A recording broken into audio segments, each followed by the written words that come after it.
one thing that he failed to mention, and it's pretty crucial. I cannot find a C note on a piano. I don't know one, and I'm not kidding you, one guitar chord. I can't tell if somebody's in key singing or out of key. I don't even know what keys are, really. As far as a piano being out of tune or a guitar out of tune, I can't tell you. It all sounds good to me. And I started my company 11 years ago. It's called Ramseur Records. And this is no lie as well. I didn't know one thing about the music business when I started it. I am a music fanatic. I'm just a music nut, essentially. And I've taken that and somehow, one way or the other, I've had a career. And I hope someone can learn something from this. If you've got a dream, just follow it, because I am living a dream. But yeah, you'd be hard-pressed to find anybody that's a bigger music fan than myself.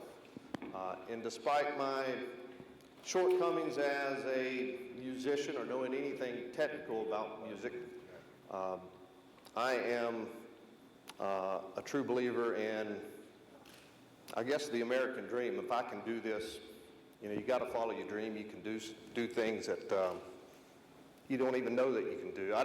I guess the word I got immune to is the word no, because in the music business, for every 100 no's, there's that one yes, and I'm always fighting for that one yes. But I'm going to tell you today about a few things that's kind of inspired me to get into the music business. One major thing was, and I'm not sure if there's anything such as a gene for art that runs in your family. I haven't gone on Wikipedia to search this out. But my uncle, my mom's brother, he graduated from the Chicago Art Institute in the early 50s. And he was from Concord as well. I'm from Concord. And he actually, if you know the Piedmont, Concord, North Carolina was a mill town, much like Kannapolis, Gastonia. He actually quit school for a year to study art, to work, to practice art, I should say, so he could get accepted into the college. My mother, on the other hand, was forced to write with her right hand. She's one of North Carolina's best seamstresses. She's a great cook, great at lawn care, landscaping. Myself, I was forced to write with my right hand. I can't hold a pencil the right way. I look like a caveman when I eat. And I feel like I've got some sort of artistic gene in myself. I just can't get it out. And that's been very frustrating through the years, to the point where I could always look at records and hear records and tell if it was right on the spot or not. I'm sure it's just my opinion, but it was very frustrating. I couldn't get it out. So I guess my record label was sort of a way for me to make a mixtape for the world, is how I really look at it. But I think that was one main reason I started a record label, because I've always had this artistic drive. I couldn't get it out of me. My father in the early 70s fed my sister and I on a healthy diet of Johnny Cash. And if you're going to start a kid off on music, Johnny Cash is really, to me, the ultimate. You know, I learned right away when I was a kid, you know, Johnny wasn't really country, he wasn't rock and roll, it wasn't folk music. He was his own genre. It was American music. I could tell right away that you know, you could be a hippie, redneck, punk rocker, white, black, yellow, red, and you could be a fan of Johnny Cash. Johnny Cash was cool no matter what. My dad, if Tom T. Hall was on TV on Hee Haw, because I grew up on a dirt road and we didn't have cable vision, so it was 4 channels. You know, he would get my sister and I around the TV and say, you got to watch the world's greatest songwriter. Chet Atkins was on TV. You got to watch the world's greatest guitar player, Pavarotti. Now, my dad was very, very blue collar. We didn't even know what Pavarotti was talking about, saying. But my dad just could, I'll give my dad credit, he could look at something great and make sure we saw it, like you got to at least give it a chance. So I have a very open mind with music. And that's maybe been one advantage. I like things a little bit left to center. I don't like the mainstream as much as stuff in left field. And I owe a lot of that to my dad. I saw at an early age what music could do to people. My grandmother played Church of God piano in the Church of God, Fisher Street Church of God in Kannapolis. Church of God piano is very left-hand dominant, so it's sort of like ragtime.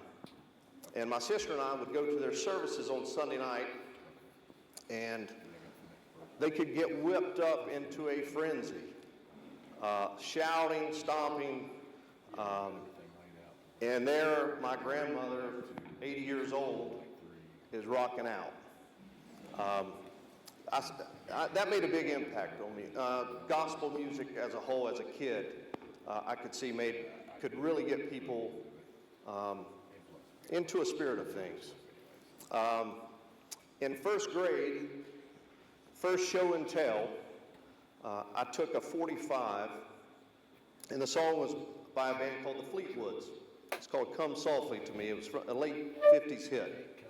I took that and put it on the turntable in the class and put the needle down on it.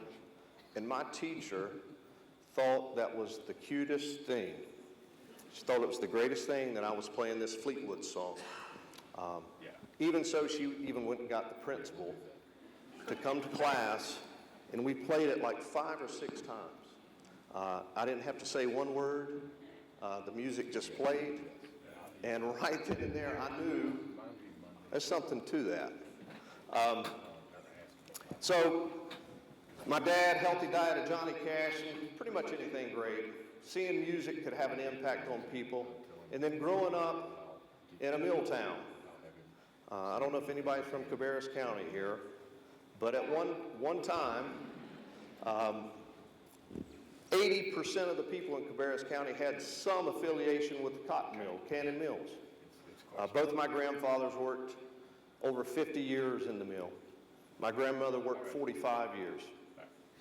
And my goal in life in the 70s was not to work in the cotton mill. I asked my grandmother, who had retired, how much money were you making? She said, well, in my 45th year, I made $17. And I'm thinking, well, that's $17 an hour. But that was $17 a day. And that was piecemeal work. That was not an hourly rate. That was, you had to do things by piece. The more things you could get done, the more you got paid. So that had a big impact on me. I'm not sure if anybody's a teacher here, and I'm sure if you are, sometimes you sort of feel that you're throwing things out against a wall and it's not sticking.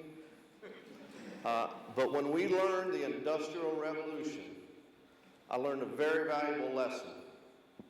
Our teacher, I was maybe 9 or 10 years old, our teacher came to class with boatloads of newspapers. And she said, class, on Monday, we're going to build paper airplanes. So we thought, this is like Christmas time.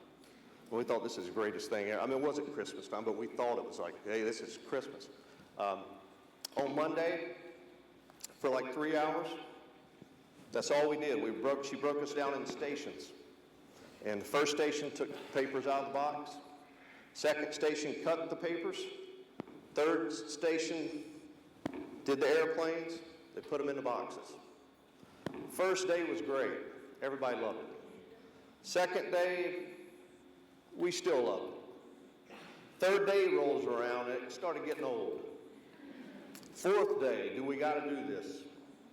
Fifth day, it was like pulling teeth to get us to do it. At the end of class on Friday, she said, if you don't study, you don't do your schoolwork, this is what it's going to be like working in that cotton mill. And I'll never forget it. That made a big, big impact on me.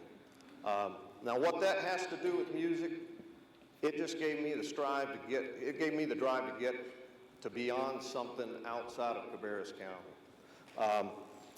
Another thing that was very crucial was the sport of tennis. Oddly enough, Billie Jean King and Bobby Riggs played a huge match in the mid-'70s. I don't know if anybody remembers the Battle of the Sexes. That got a lot of blue-collar working-class people playing the sport of tennis, which my parents, they never really played, but they bought some rackets and some tennis balls and took my sister and I out there to hit some balls. Well, luckily, very luckily, I had good hand-eye coordination. Pretty fantastic, if you want to know the truth. Which led me to the coaches at Davidson College taking me under their wing. It really changed my life. So I grew up on a dirt road, very blue collar, mill family, and my parents took me to my very first tennis tournament. We go in a Ford pickup truck, and there's Mercedes and BMWs in the parking lot. And that sport really helped me out. When I was 14, I got my first job working at Davidson Tennis Camp. And that exposed me to kind of, I wouldn't say the word clientele, but all these kids that had come from around the South to go to Davidson Tennis Camp. And most of those kids were country club kids, well-to-do kids. And since I was such a good tennis player, I was better than all those kids, and I was working the camp. And I got to interact with all these kids. At 16, I got my first job at Cabarrus Country Club in Concord. And, you know, if you're 16 years old and you take 8 businessmen out onto a tennis court to teach a clinic, that's very, very imposing, much like speaking to this group of people here. But I learned to gift the gab really quick. Again, what does that have to do with the music business? It really helped me out. I mean, it gave me a gift of gab. So I can pretty much talk to anybody. And working at country clubs, you know, I was a C average. I didn't really listen to that teacher that well. But I had a C average in high school, but I could play a little tennis. That led me to college. My degree was in professional tennis management. So for 14 years, I worked as a tennis pro. I taught tennis. And again, when you're teaching some of the leaders in the community, it's a very intimidating thing. And you learn the gift of gab really quick. And that has helped me in my music career. Now, there's a band I work with called the Avett Brothers.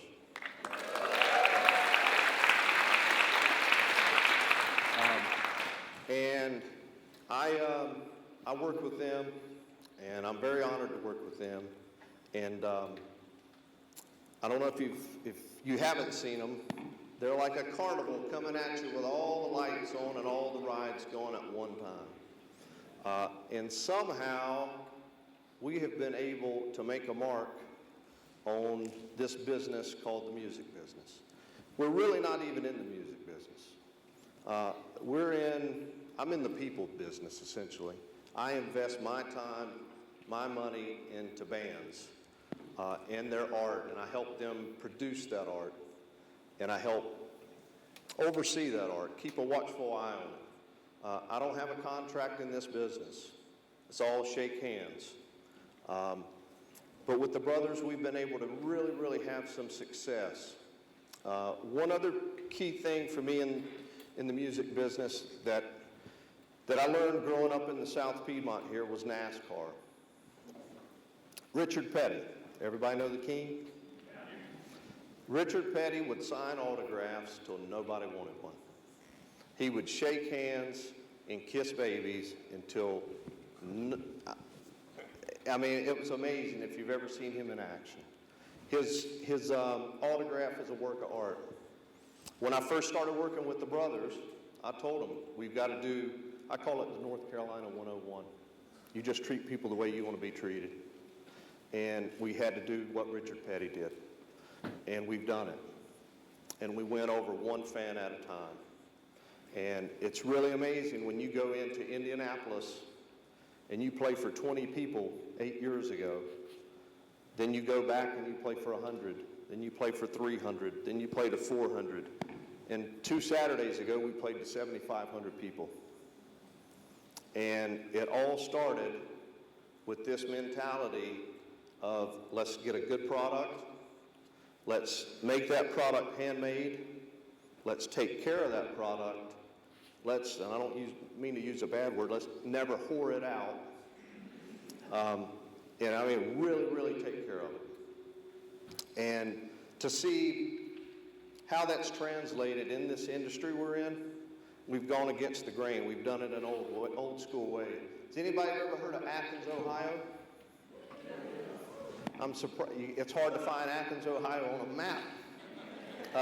And the reason I bring up Athens, Ohio is Avett Brothers, we started playing a Mexican restaurant there. I think they made $50 the first time they played there. We played that Mexican restaurant maybe 7 or 8 times. Now they can sell 5,000 tickets in Athens, Ohio. And it's all because we took the time to go there. We invested in that market. A lot of bands feel in this business, and a lot of people in the business world think you got to focus on all these major markets. New York, LA, Chicago. But sometimes there's power in the small. And that's what we have found. That you focus on these little small communities and they become pretty large if you just give it a chance. That's really all I've got to say today. I appreciate y'all's time. But again, I can't find a C note on a piano. So, thanks.